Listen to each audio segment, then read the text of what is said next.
pastor Mark Finley responde à pergunta: em quem se pode confiar? No episódio de hoje, os videntes contra o profeta. Não faz muitos anos eu estava em frente ao caixa de um mercadinho próximo à minha casa. Enquanto eu aguardava, eu olhei as manchetes de alguns jornais sensacionalistas. Quero assegurar a vocês de que eu não leio este tipo de literatura. E do meu ponto de vista, este tipo de literatura é para pessoas de mente muito estreita.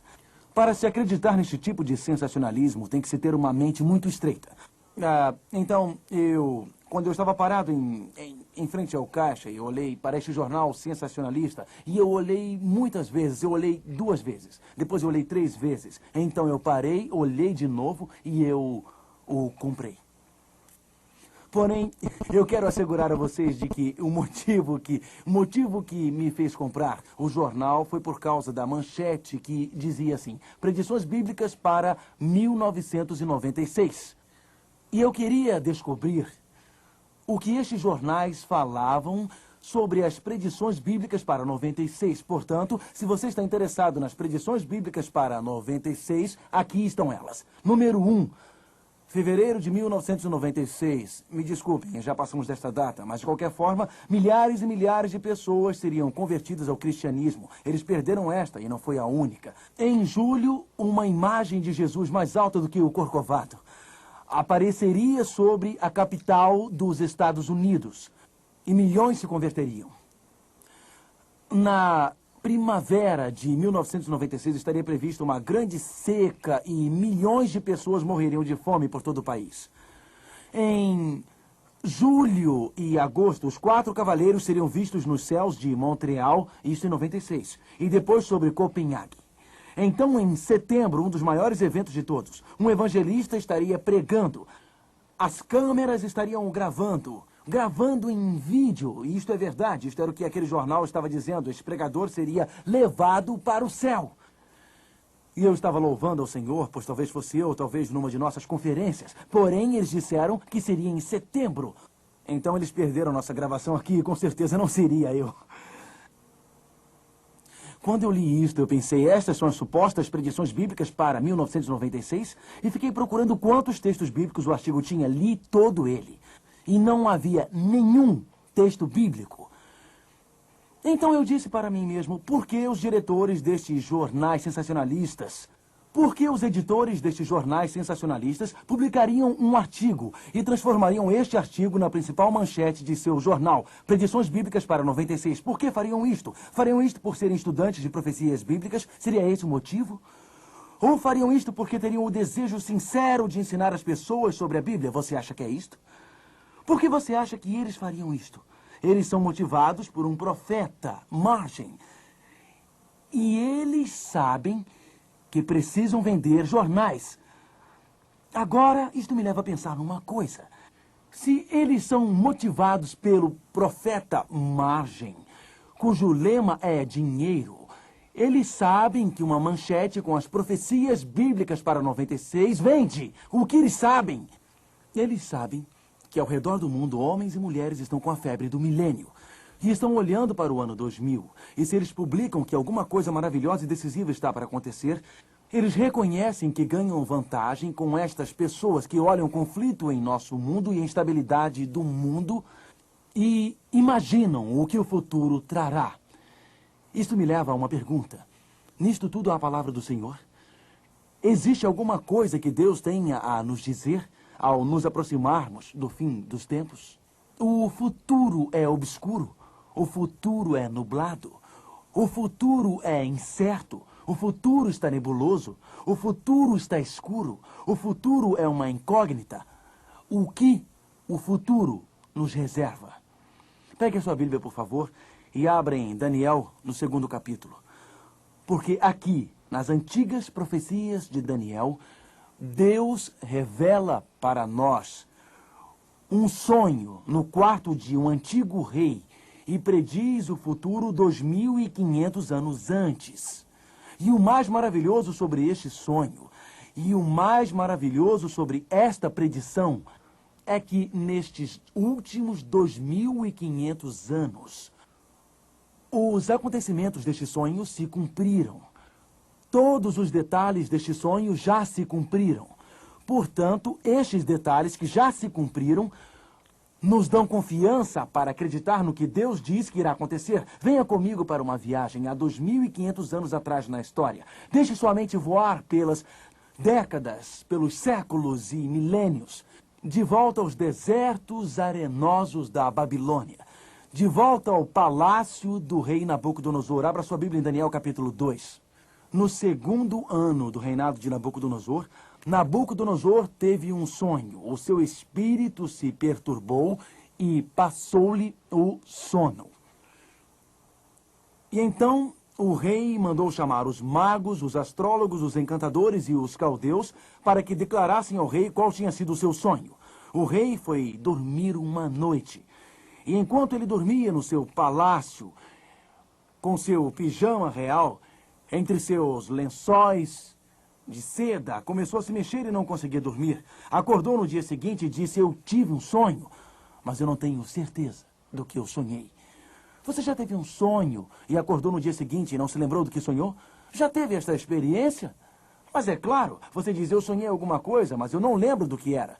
Algumas pessoas dizem que se você comer pizza às 10 da noite ou às 10:30 da noite ou comer um grande prato de espaguete, o sangue desce para o estômago para ajudar a fazer a digestão e aí você sonha. Eu posso assegurar que o rei Nabucodonosor não estava comendo macarrão e muito menos comida baiana. Eu posso assegurar que o sonho que o rei teve não foi por nenhum fenômeno físico que aconteceu, mas o Deus do céu deu ao rei este sonho. E as escrituras dizem que o rei chamou os mágicos, os astrólogos, os seus encantadores e os caldeus. Agora, quem eram estas pessoas que o rei chamou? Bem, eram os mágicos.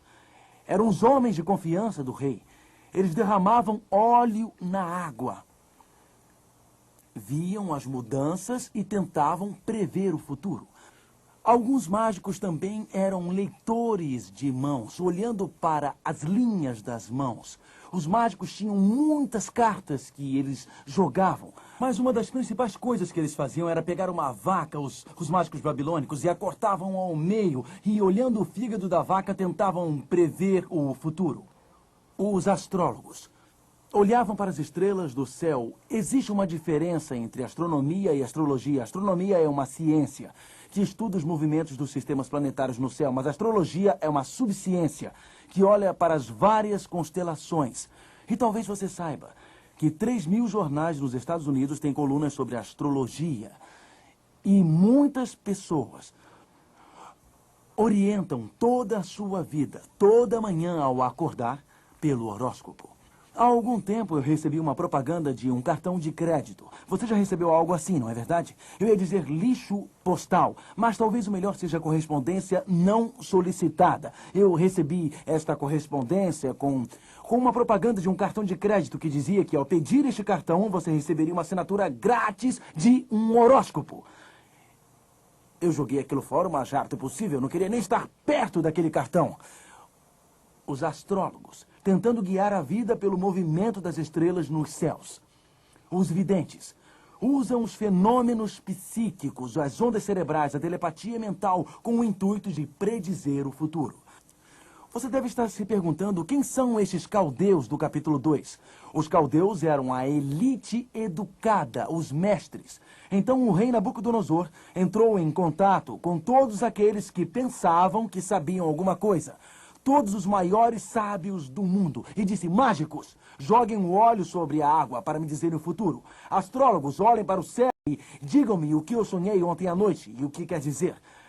Videntes, usem seu poder mental, usem seus encantamentos sobre o que eu sonhei ontem à noite e o que significa. E mestres, homens sábios, homens educados, digam o que eu sonhei ontem à noite e o que significa. Eles sentaram em torno do rei e disseram: tudo bem, não há problema nenhum. Podemos dizer ao Senhor o significado do seu sonho, só nos conte o que sonhou e nós diremos o que significa. Sabiam que qualquer sonho que vocês tenham, eu posso dizer o que significa? Estão olhando para mim de um modo estranho? Eu posso estar certo ou errado, mas digo o significado. Não significa que convencerei vocês, mas posso dar a minha interpretação. O rei sabia disto. Portanto, ele disse, desculpem, mas eu não consigo lembrar do que eu sonhei. Eu sou mais esperto do que vocês. Se vocês não podem me contar o que aconteceu no meu quarto há 24 horas, como poderão me falar sobre 2.500 anos à frente? Isso não é lógico? Se eles não podiam dizer o que ele sonhou na noite anterior, como eles poderiam dizer o que iria acontecer em 1 ano, 10 anos, 25 anos, 100 anos, em 1000 anos? Então ele disse, vocês precisam me dizer o que eu sonhei ontem à noite. Ou eu vou cortar suas pernas, seus braços, seu pescoço, e isto será um grande problema.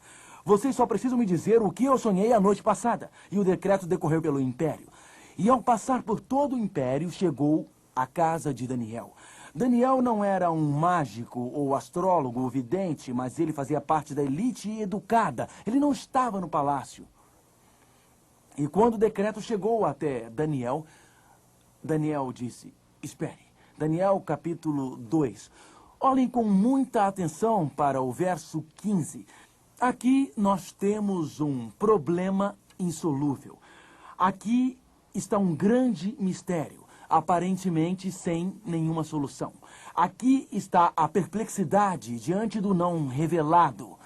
Aqui está a crise pela qual a vida de Daniel corria perigo. Daniel 2, verso 15. Disse a Arioque, encarregado do rei, por que é tão severo o mandado do rei? Então Arioque explicou o caso a Daniel. Foi Daniel ter com o rei e lhe pediu que designasse o tempo, e ele revelaria ao rei a interpretação. Então Daniel foi para casa e fez saber o caso a Ananias, Misael e Azarias, seus companheiros, para que pedissem misericórdia ao Deus do céu sobre este mistério. Verso 19. Então foi revelado o mistério a Daniel numa visão de noite. Daniel bendisse o Deus do céu. Daniel não sabia qual era a solução para o problema, mas ele conhecia alguém que sabia a solução. Daniel não sabia a resposta para a pergunta, mas ele conhecia alguém que sabia a resposta. Daniel não sabia o que fazer, mas ele sabia como fazer. Daniel achou um lugar sagrado de oração onde os mistérios eram revelados para ele pessoalmente. E nas crises, no final dos tempos, haverá muitos problemas que nós nunca conseguiremos resolver, senão pela oração. Os problemas que enfrentaremos com o casamento, em casa, com as nossas crianças, os problemas financeiros, problemas de saúde. Notem que no mundo de hoje, quase sempre existe alguém que resolve problemas. Qualquer doença que você tenha, sempre existe um especialista. Especialista em olhos, em nariz, especialista em dentes, especialista em costas, especialista em joelho, especialista em dedo mindinho, especialista em dedo polegar, especialista em narina esquerda, em narina direita. Você tem especialista até para a sua orelha esquerda. Por favor, não me entendam mal. Eu louvo a Deus pela ciência médica e pelos especialistas. Não é esta a questão. A questão é que para qualquer problema que você tenha, pode-se achar alguém que oferece a solução. Se você tem problemas financeiros, existe todo tipo de agências financeiras e vários bancos que ajudam a resolver o seu problema. O que eu estou dizendo não é verdade? Se você tem problema com o seu carro, existem especialistas que podem resolver o seu problema. E se você tem problema com o casamento, você tem conselheiros nos muitos jornais. Eu não estou sugerindo de modo nenhum. Tudo o que eu quero dizer é que, quando chegarmos à crise no final dos tempos, não haverá nenhum ser humano que poderá resolver esse tipo de problema. Ninguém. A única solução para os problemas é fazer como Daniel, de joelhos, procurando a Deus. A única solução era a solução divina. E quando você chegar ao fim da jornada, quando você chegar ao final da sua vida, depois de tentar todas as soluções humanas, e você estiver frustrado e exausto, não existirá outro caminho a seguir. Só existirá um caminho a seguir. Pois Daniel achou a resposta no lugar sagrado de oração. Com Cristo você pode achar a solução. E Deus revelou aquele sonho a Daniel. E Daniel conhecia o sonho antes do rei, dos mágicos, dos astrólogos, dos videntes, da elite educada, que não pôde interpretá-lo. Daniel sabia antes do rei. E ele disse em Daniel capítulo 2, verso 28. Daniel capítulo 2, verso 28. Mas há um Deus nos céus. Não é pode haver um Deus nos céus. Não é talvez haja um Deus nos céus. Não é porventura há um Deus nos céus. Não é eu acho que há um Deus nos céus. Existe um Deus nos céus. Eu gosto desse texto, você não? Eu gosto da segurança deste texto. Existe um Deus nos céus que revela segredos. Alguns segredos da sua vida. Alguns mistérios em sua vida. A respeito de seu futuro, do futuro dos seus filhos, a respeito do seu dinheiro, a respeito das suas dívidas. Existe um Deus nos céus que revela os segredos e ele fez isso há 2.500 anos e ele faz isto hoje. Existe um Deus nos céus que revela segredos e fez saber ao rei Nabucodonosor o que há de ser no fim dos dias. O teu sonho e as visões da tua cabeça são estas. Note o que ele disse. Ele disse, Nabucodonosor, o sonho é para o fim dos dias. Então, onde quer que este sonho comece, ele termina no fim. Onde quer que comece, termina no fim. Este é um sonho que o leva para o final dos tempos. É um sonho que o leva para os últimos dias. É um sonho que o leva para os dias finais da história deste mundo. A Bíblia diz, Nabucodonosor estará nos últimos dias. Então, Daniel continuou a explicação. Estando tu, ó rei, no teu leito, seguiram-te pensamentos a respeito do que há de ser depois disto. Aquele, pois, que revela os mistérios, te revelou o que há de ser. Daniel 2:29. Tu, ó rei, estavas vendo, e eis que uma grande estátua. Esta estátua, esta que era imensa, era de extraordinário esplendor.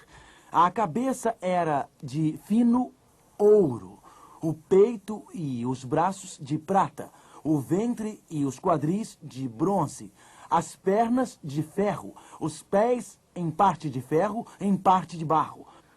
Vejam aqui. Notem os versos 34 e 35. Quando estavas olhando, uma pedra foi cortada sem auxílio de mãos.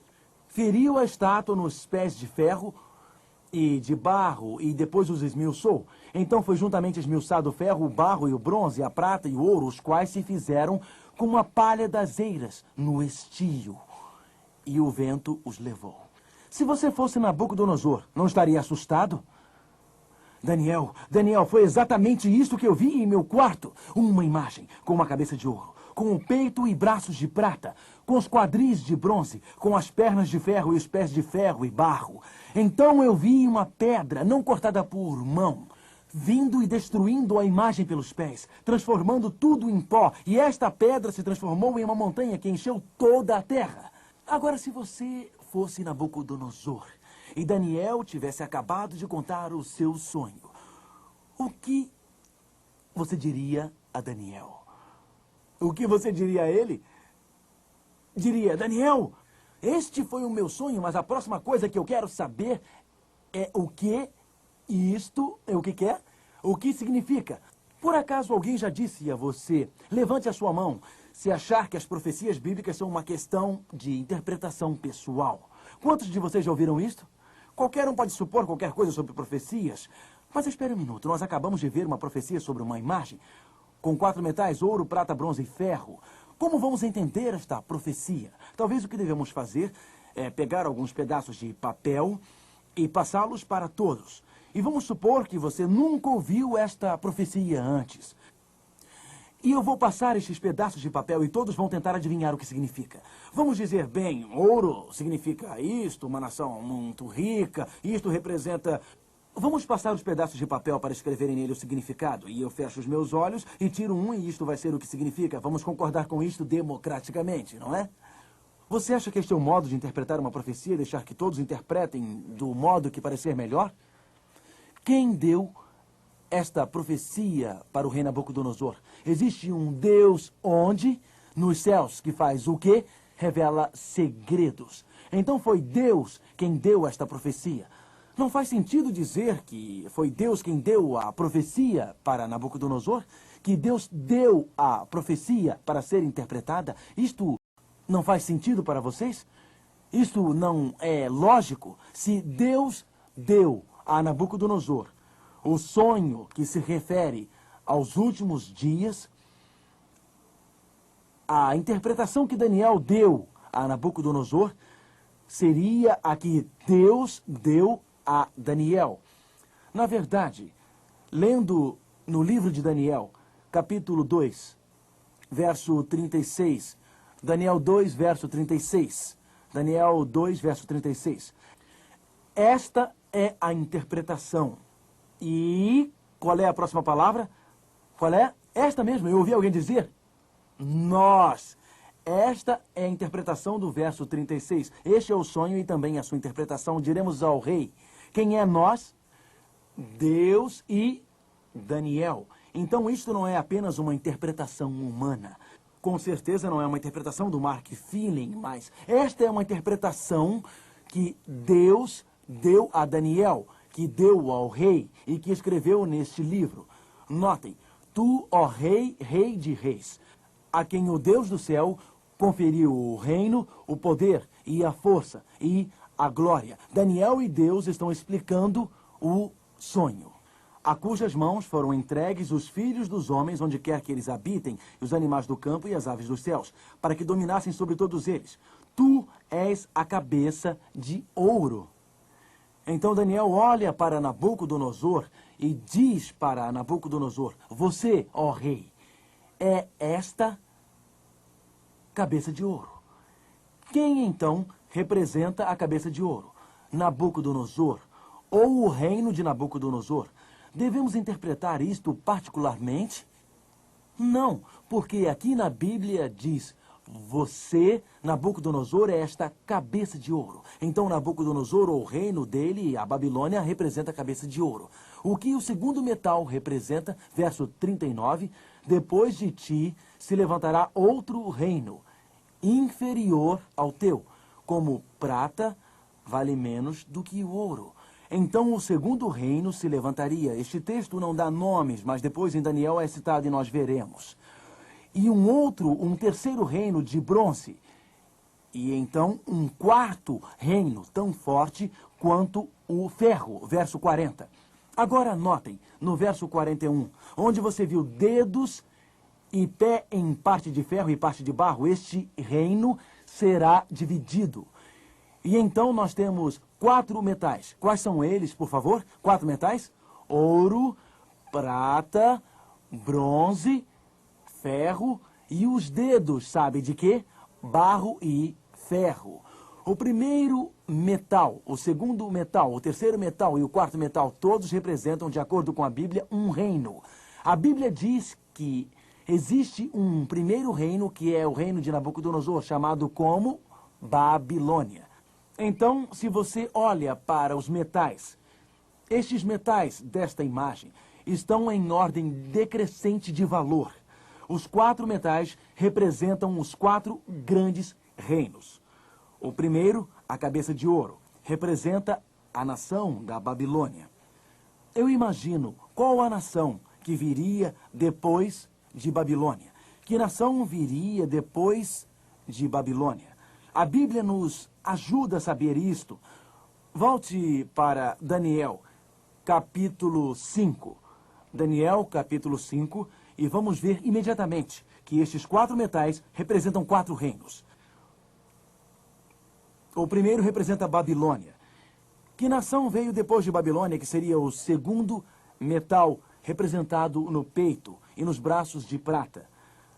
Daniel 5, 26. Esta é a interpretação daquilo. Mene, contou Deus o teu reino e deu cabo dele. Tekel, pesado foste na balança e achado em falta. Pérez, dividido foi o teu reino e dado aos medos e persas. Então, que nação veio depois de Babilônia e que é representada pela prata?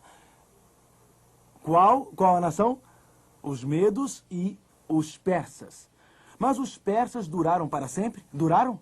De jeito nenhum, porque um terceiro reino viria a seguir. E este terceiro reino seria representado por um quadril de bronze, como diz a Bíblia. A Bíblia realmente dá um nome, o nome do império que seguiria os Medo-Persas. Dá? Sim. Vá para Daniel, capítulo 8. Vá para Daniel e encontraremos uma maravilhosa profecia no capítulo 8 do livro de Daniel. Há uma pequena mudança nos símbolos aqui, um carneiro, mas ele nos conta qual seria a nação que viria após os medos e persas. Daniel 8, verso 20. Os medos persas vieram depois de Babilônia. Daniel 8, verso 20. Aquele carneiro que viste com 2 chifres são os reis da Média e da Pérsia. E que nação substituiu os medos persas? Verso 21. Mas o bode peludo é o rei de onde? Da Grécia. O reino da Grécia. Então, o Império Grego seguiu o medo persa. Recordando, a cabeça de ouro representa ouro, representa o quê? Babilônia. Você leu isto na Bíblia, sobre a cabeça de ouro. A prata representa a próxima nação, depois de Babilônia, que era os medo-persas. E os quadris de bronze representavam a nação que seguiria os medo-persas. Que nação era? Qual? Grécia. A história seguiu esta profecia como um projeto? Sim, na verdade, como vamos ver agora, seguiu maravilhosamente. Então a Bíblia diz, e haveria pernas de ferro no quarto reino. Vamos voltar a Daniel capítulo 2. A história vem seguindo estas profecias como um projeto. Daniel, no segundo capítulo. Vejam em Daniel 2, verso 40. O quarto reino será forte como o ferro. Primeiro reino, Babilônia. Segundo reino, Medo-Pérsia. Terceiro reino, Grécia. E o quarto reino será forte como o ferro, pois o ferro a tudo quebra e esmiuça, como o ferro quebra todas as coisas. Assim ele fará em pedaços e esmiuçará. Quanto ao que viste dos pés e dos dedos em parte de barro, de oleiro e em parte de ferro, será isso um reino dividido. Que nação seguiu a Grécia? Que nação era? Roma, a nação de Roma. E Roma foi dividida em 10 dedos. Agora vamos ver a incrível precisão desta profecia. Babilônia é representada pela cabeça de ouro. Mandou no mundo de 605 a 539 a.C. O ouro era um símbolo muito adequado para Babilônia. Babilônia era uma enorme nação no mundo. A riqueza de Babilônia era sem precedentes. Na verdade, o deus da Babilônia, Bel-Marduk, sentado num trono de ouro, ao lado de uma mesa de ouro, próximo de um castiçal de ouro, e um templo todo de ouro. Ouro é o símbolo ideal para a Babilônia. De fato, o profeta Jeremias, no capítulo 51 de seu livro, diz: Velha Babilônia, o império de ouro. Então os profetas da Bíblia descobriram que Babilônia era a cabeça de ouro. Babilônia governou o mundo entre 605 e 539 a.C. Mas então outro império foi o seguinte: a prata, o segundo império, Medo-Pérsia. E os medos e os persas venceram os babilônicos em 539 a.C. Agora, a Babilônia era um império tão grande, tão fantástico, que tinha muros com cerca de 30 metros de altura. Os muros da Babilônia eram tão largos que 2 carruagens poderiam trafegar sobre eles lado a lado. Um rio passava por dentro da Babilônia, provendo um constante suprimento de água. Naquele tempo, se uma nação quisesse atacar outra, muitas vezes os inimigos sitiavam aquela nação e impediam que a comida entrasse na cidade. Babilônia é descrita por renomados historiadores como tendo um suprimento de comida para 20 anos. E quando os medo-persas a sitiaram, os guardas babilônicos em cima dos muros jogavam comida e diziam: Ei, amigos, vocês estão com fome? Aqui estão sanduíches para o lanche, um especial babilônico, aqui, vai! Então eles jogavam os suprimentos de comida por cima dos muros. Como foi então que Babilônia chegou a cair? Como foi que este império entrou em colapso? Mantenha o seu dedo em Daniel 2. E vamos para trás no livro de Isaías, uma das mais maravilhosas, uma das mais incríveis profecias. Deus não somente deu o nome da nação que viria após a Babilônia, Medo-Pérsia, como também deu o nome do príncipe persa, que venceria Babilônia há mais de 150 anos antes dele nascer. Veja, foi em 539 a.C. que Ciro, Dario, o Medo e Ciro, o persa, juntaram seus exércitos e se tornaram um império Medo-Persa, para então conquistar Babilônia. Mas 150 anos antes de Ciro nascer, ele foi mencionado por Deus como o homem que faria isto. Que Deus é este? Que Deus é este? Os videntes podem adivinhar, os astrólogos podem querer, os adivinhos e os mágicos podem até especular, mas profecia não é adivinhar, é saber. porque olha para o futuro com os olhos de Deus. Veja, 150 anos antes dele nascer, Isaías 44, verso 27 e 28. Isaías 44, verso 27 e 28. Que profecia magnífica! Isaías 44, versos 27 e 28. Que digo à profundeza das águas, seca-te e eu secarei os teus rios. Que digo de Ciro, ele é meu pastor e cumprirá tudo o que me apraz. Que digo também de Jerusalém, será edificada e do templo será fundado. Lembram-se que em 605... Nabucodonosor atacou Jerusalém, que foi destruída, e Daniel e seus amigos foram cativos. Mas este cativeiro teve um fim, e quando se aproxima este final, Deus disse em Isaías, 150 anos antes de Ciro ter nascido, você será meu pastor, liderará meu rebanho de Israel de volta a Jerusalém, e reconstruirá Jerusalém. Ele nem tinha nascido ainda, e Deus já mencionara o seu nome. Isaías 45, verso 1. Assim diz o Senhor ao seu ungido, a Ciro, a quem tomou pela mão direita para bater as nações ante a sua face e descingir os lombos dos reis, para abrir diante dele as portas que não se fecharão. Notem, um homem chamado Ciro, que era persa, ele secou o leito do rio, onde havia 2 portões para transpor. O que aconteceu? Os historiadores nos dizem, eu já estive no grande museu britânico em Londres, eu vi o famoso cilindro de Ciro, eu vi com os meus olhos, levei os meus alunos até lá. E o cilindro de Ciro é um achado arqueológico com uma gravação na pedra, dizendo como os medo-persas venceram Babilônia. Ali diz o que Ciro fez. Um rio passava pelo centro da Babilônia.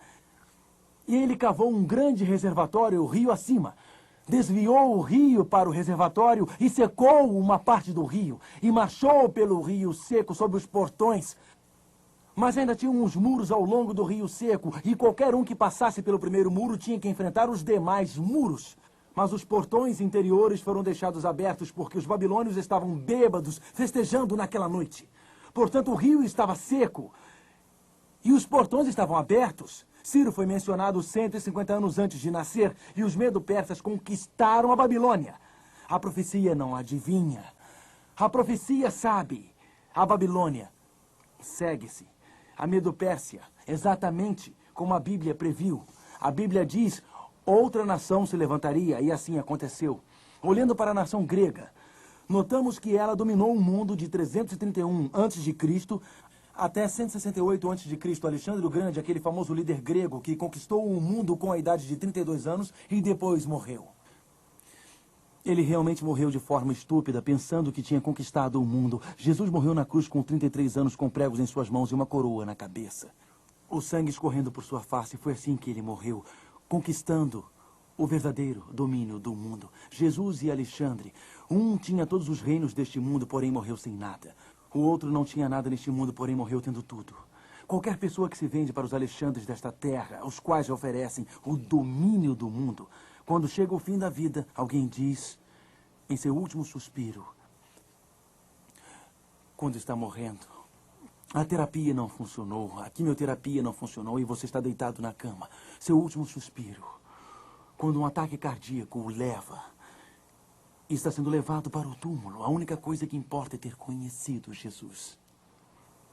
É ter um senso de que a sua vida é diferente com ele, é ter vida eterna. Alexandre não tinha isto, ele foi para o túmulo. Sem conhecer esta paz e este senso que só existe através de Cristo, os reinos deste mundo não podem oferecer isto a você, amigo. Mas a Grécia desapareceria.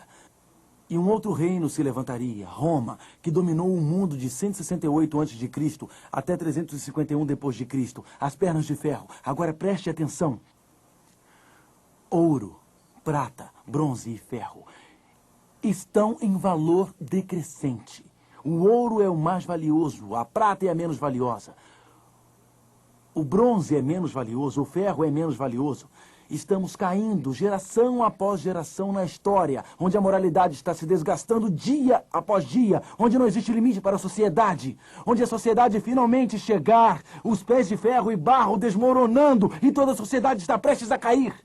A palavra de Deus tem predito o futuro corretamente. A Babilônia, Medo-Pérsia, Grécia, Roma E então a Bíblia diz, vamos voltar a Daniel capítulo 2. Bem, se eu não estivesse profetizando uma profecia humana, você sabe o que eu diria? Eu profetizaria ouro, prata, bronze, ferro, cobre, estanho, zinco, magnésio. Em outras palavras, você ficaria profetizando apenas metade e diria Babilônia, a primeira nação, e outra nação, outra nação, outra nação. Isso não é lógico. Se tem 4 metais, pode ter 5 metais. E se tem 5 metais, pode ter 6 metais. E se tem 6 metais, pode ter 7 metais. Do ponto de vista humano, isto não é lógico. Por que a profecia não disse existiria uma Babilônia e depois outra e outra e outra? Nós já mostramos que Deus disse o nome Medo-Pérsia. E ele disse o nome 150 anos antes de existir. Deus disse o nome da Grécia 200 anos antes de surgir. Deus disse o nome de Ciro. Profecia não é algum misticismo vago e comum. Ela é exata e específica, porque o Deus dos céus é quem prediz o futuro. Mas, se eu fosse profetizar, como já disse, eu diria ouro, prata, bronze, ferro, cobre, estanho e zinco. Mas o que Deus diz sobre as pernas de ferro, o que Deus diz no verso 41. Quanto ao que viste dos pés e dos dedos, em parte de barro de oleiro e em parte de ferro, será isso um reino dividido Roma. Contudo, haverá nele alguma coisa da firmeza do ferro, pois que viste o ferro misturado com o barro de lodo. Como os dedos dos pés eram em parte de ferro e em parte de barro, assim, por uma parte o reino será forte e por outra será frágil. Agora note que esta profecia diz que não haverá um quinto império com domínio mundial depois de Roma, mas o reino seria o quê? O que seria? Dividido. Roma foi dividida de 351 depois de Cristo até 476 depois de Cristo. Os 10 dedos representam a dissolução do Império Romano. E as 10 divisões de 351 depois de Cristo até 476, os alamanos, os ostrogodos, os visigodos, os anglo-saxões, os alemães vêm descendo do norte. Roma desintegra-se através da preguiça e da corrupção, da imoralidade, e Roma foi finalmente dividida. E algumas dessas nações do Império Romano eram fortes como o ferro, e algumas dessas nações eram fracas como o barro. Algumas eram fortes como o ferro e outras eram frágeis. Toda criança que já estudou algum tipo de história sabe que não foi um quinto reino com domínio mundial que destronou Roma, mas que, na verdade, Roma foi dividida. A história tem seguido a Bíblia ao pé da letra. A história tem seguido a Bíblia como um mapa. Mas note o que a Bíblia diz aqui no verso 43. Sim, algumas de suas nações serão fortes, como a Alemanha, a França e a Espanha, através dos anos. Algumas não serão fortes militarmente, nações como Luxemburgo, Suécia, através dos anos. Mas vamos ao verso 43. Quanto ao que viste do ferro misturado com barro de lodo, misturar-se-ão mediante casamento, mas não se ligarão um ao outro, assim como o ferro não se mistura com o barro. Assim como o ferro e o barro não se misturam, haverá uma tentativa para se juntarem. Eles misturar-se-ão com a semente dos homens. O que significa misturar a semente? A história dos europeus, uma história de reis e governantes tentando casar os seus filhos com as filhas de outros impérios poderosos. E você vê impérios tentando se unir para formar uma grande unidade familiar e dominar toda a Europa. O rei da Dinamarca, ele fez isso, tentando casar seus filhos e suas filhas com outros membros de famílias reais pela Europa. O rei da Espanha fez isto, o rei da Áustria fez isto, e houve várias tentativas de unir a Europa através da mistura das sementes e da mistura de sangue. Misturar-se-ão mediante casamento, mas não se, o que, amigos? Ligarão um ao outro. A Bíblia diz que não se ligarão. Mas a Bíblia também indica que haverá batalhas políticas, haverá conflitos, haverá guerras na tentativa de unir toda a Europa. Carlos V, Carlos Magno tentaram restaurar o Império Romano. Napoleão. Você sabe, Napoleão foi derrotado em 1815, na Batalha de Waterloo. Napoleão disse, o Deus Todo-Poderoso é demais para mim. Claro, teve Carlos Magno. Você teve Hitler. Você teve Carlos V. Hitler. Hitler tentou unir toda a Europa. Seus tanques partiram para os Países Baixos. Mas o que aconteceu? Estranhamente, do outro lado do continente, houve uma precipitação e os tanques foram retardados. Um dos seus generais de confiança deixou o comando para ir para casa numas férias curtas antes do ataque final. Os tanques foram retardados pela chuva. O general viajou, uma neblina cobriu toda a costa. Então os barcos vieram e evacuaram o famoso desembarque de Dunkerque. As forças britânicas se reagruparam, as forças aliadas americanas se reagruparam. Milagrosamente, a Europa foi salva. Era bem possível que toda a Europa caísse. Mas o sonho de Daniel 2 diz que eles não se ligarão um ao outro. Estas palavras têm detido todos os que querem conquistar a Europa. Por um tempo parecia que o comunismo estava se espalhando além da fronteira da Rússia, até a Ucrânia, até a Hungria, Polônia, Iugoslávia, o lado oriental comunista. Mas ele foi detido. Por quê? Porque existe um sonho em Daniel capítulo 2. A história tem seguido ao pé da letra. A profecia não adivinha, ela sabe. A profecia não deseja ou tem esperança, ela é precisa, porque Deus está guiando o destino das nações. Note o que a Bíblia diz no verso 43 e 44. Europa desunida. Quanto ao que viste do ferro, misturado com barro de lodo, misturar-se-ão mediante casamento, mas não se ligarão um ao outro, assim como o ferro não se mistura com o barro. Mas nos dias destes reis, o Deus do céu suscitará um reino que não será jamais destruído. Sim, a Bíblia profetizou que a Europa nunca mais seria uma nação unificada politicamente sob um único governante. E profetizou o dia quando eles tentariam unir a Europa economicamente, o dia em que eles tentariam unir a Europa politicamente, o dia em que eles tentariam unir a Europa religiosamente, o dia quando eles tentariam unir a Europa socialmente. Mas o Deus do céu suscitará um reino. Então Daniel olha para a imagem. Ele olha para a cabeça de ouro. Ele olha para o peito e braços de prata. Ele olha para os quadris de bronze. Ele olha para as pernas de ferro. Ele olha para os pés de ferro e pés de barro. E ele olha novamente para uma pedra misteriosa que foi cortada sem o auxílio de mãos. A pedra cortada sem o auxílio de mãos representa claramente o eterno, interminável reino de Jesus Cristo. Meu amigo, não estamos vivendo na cabeça de ouro, nem no peito e braços de prata, nem nos quadris de bronze, nem nas pernas de ferro, nem nos dias quando os dedos simplesmente se unirão como no começo. Nós estamos vivendo nos dias das unhas dos pés da imagem. O que esta pedra cortada sem o auxílio de mãos representa? Versos 44 e 45. Mas nos dias destes reis, o Deus do céu suscitará um reino que não será jamais destruído. Babilônia surgiu e caiu. Medo-Pérsia surgiu e caiu.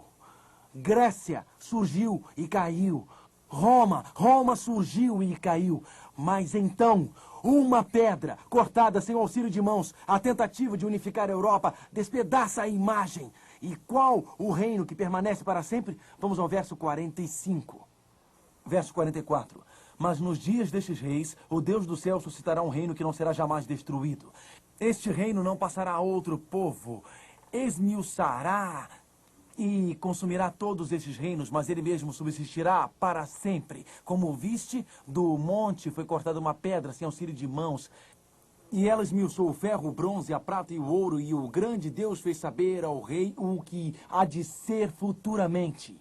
Certo é o que é certo? O sonho. E fiel à interpretação. Fiel. Este mundo não terminará com uma grande guerra nuclear. Este mundo não terminará com uma esmagadora e grande fome. Este mundo não terminará com um terrível terremoto. Não terminará com alguma catástrofe humana. A Babilônia surgiu e caiu. A Medo-Pérsia surgiu e caiu. Grécia surgiu e caiu. Roma surgiu e caiu. O Império Romano foi dividido. Líderes políticos tentaram unificar a Europa, mas não conseguiram. Por 2.500 anos, esta profecia tem sido precisa. Deus diz que o próximo evento na profecia é a pedra cortada sem auxílio de mãos. Aquele reino eterno e interminável. Por toda a Bíblia, Jesus Cristo simboliza esta grande pedra. Simboliza aquilo que é sólido, aquilo que não muda, aquilo que resiste, aquilo que permanece, aquilo que é eterno. Babilônia teve o seu momento de alegria e glória. Medo-Pérsia teve o seu momento de alegria e glória. Grécia teve o seu momento de alegria e glória. Roma teve o seu momento de alegria e glória. Mas aqueles reinos surgiram e desapareceram. Porém, o reino eterno de Cristo está chegando. Não estamos vivendo nos dias de Babilônia, Medo-Pérsia, Grécia ou Roma. Estamos vivendo no fim dos tempos. Durante a Segunda Guerra Mundial, quando as bombas estavam caindo sobre Londres, um pai e a filha dele de 6 anos estavam no abrigo antibombas, no porão de uma das igrejas de Londres. A mãe da menina havia morrido num dos ataques aéreos. Seus 2 únicos irmãos haviam morrido naquela noite, correndo para o abrigo na escuridão. A terra estava tremendo. As bombas estavam caindo. Explosões acontecendo por toda parte. Prédios desmoronando. A menina estava com medo. Ela estava chorando e disse: papai, papai, segure a minha mão. Ele respondeu: estou aqui segurando. Agora durma, querida. Momentos depois, outra bomba caiu e o prédio estava balançando. E ela disse: papai, papai, me abrace, papai. Papai, eu estou com medo. E ele disse: vai dormir, querida. Continuaram caindo. E finalmente a menina olhou para ele e disse: papai, eu só conseguirei dormir se eu vir que você está olhando para mim. Eu só conseguirei dormir, papai, se você estiver olhando para mim. Nos últimos dias da história deste mundo, fortes ondas abaterão a sua vida. Olhamos para o futuro e dizemos: ele é um ponto de interrogação. O que o futuro nos reserva? E Deus diz: eu estou olhando para você. Eu não dei as costas para o planeta Terra. Eu não vou empurrá-lo para bem longe no espaço e deixar ser destruído. Mas eu voltarei em breve. Meu rosto está olhando para você. A pedra cortada sem auxílio de mãos esmiuçará os reinos deste mundo. E o reino eterno de Cristo reinará para sempre, e sempre, e sempre, e sempre. Daniel está cheio de esperança, porque os reinos deste mundo não estão alinhados numa corrida política. Os reinos e destino deste mundo estão nas mãos de Deus e seu rosto está olhando para nós. Vamos orar. Ó meu Pai, te agradecemos porque as profecias não adivinham, elas sabem. Agradecemos porque a profecia de Daniel, capítulo 2, da grande imagem, tem se cumprido acuradamente, precisamente e minuciosamente através dos séculos. Ó meu Pai, ajuda-nos a reconhecer que Tu estás nos olhando. E quando o nosso futuro é preocupante, Tu estás lá. Quando ficamos temerosos, Tu estás lá. Se Tu és grande o suficiente e sábio o bastante para guiar o futuro do mundo, Tu podes guiar a nossa vida. Ajuda-nos na escuridão de nossa vida. As bombas estão caindo e estamos em choque, tremendo de medo. Ajuda-nos a ver que Teu rosto está voltado para nós. Conceda-nos a certeza de que Tu estás nos guiando. Em nome de Jesus. Amém. O mistério do sofrimento e do desapontamento deixa todos perplexos. Onde está Deus quando estamos abatidos e sofrendo? No terceiro capítulo do livro de Daniel, Mark Finley descreve um Deus que enfrenta as dificuldades conosco. Descubra como, na poderosa mensagem Desafiando o Decreto de Morte.